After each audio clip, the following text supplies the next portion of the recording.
তো গাইস দেখতেই পাচ্ছ আমার মুরগি কটা বেশ ভালোই খাওয়া দাওয়া করছে এরা। দেখুন এখন আমি যদি এখানে দুটো খাবার দিই তাহলে এরা যে কি করবে সেটা ধারণার বাইরে। সেটা খাবার দেওয়ার সময় বোঝা যাবে এরা কি করছে। তাহলে চলো খাবারটা দেওয়া যাক। এই যে গাইস দেখুন খাবার 0 ফিট বলা হয়েছে। আমি এখন এত কটা হাতে নিয়ে জাস্ট এখানে আমি দুটো চারটে দেব। দেখুন এখানে দুটো চারটে দেওয়ার পরে কি হয়ে গেল এখানে মুহূর্তটা দেখেছেন তো। এইবার যা খেপে গেছে এখন তো দিতেই হবে, কিছু করার নেই। দেখুন দেখুন গাইস কি করছে এরা এখানে। এবার খাবারটা কি বলতো এক জায়গায় দিলে হবে না, এদের ছড়িয়ে ছিটে দিতে হবে। তা নাহলে এরা এক জায়গায় গ্যাদারিং করবে, তখন ওরা একে অপরকে ঘা গুঁতো খেয়ে মারাও যেতে পারে, দু একটা বলা যায় না।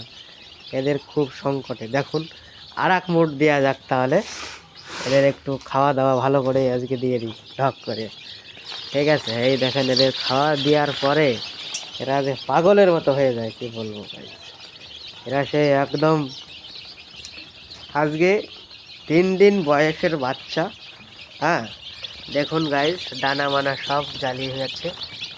এদের গায়ে একদম পশমে ভরা এবং পালকটাই দেখুন কালো মালটাই দেখা যাচ্ছে। এই যে সাদাগুলোর বেশ বড় বড় দেখা যাচ্ছে। হ্যাঁ এই দেখুন বেশ ভালো সাইজের মাল তৈরি হচ্ছে এখানে। আপনারা চলে আসবেন, এসে সংগ্রহ করে নিয়ে যাবেন, কোনো প্রবলেম নেই।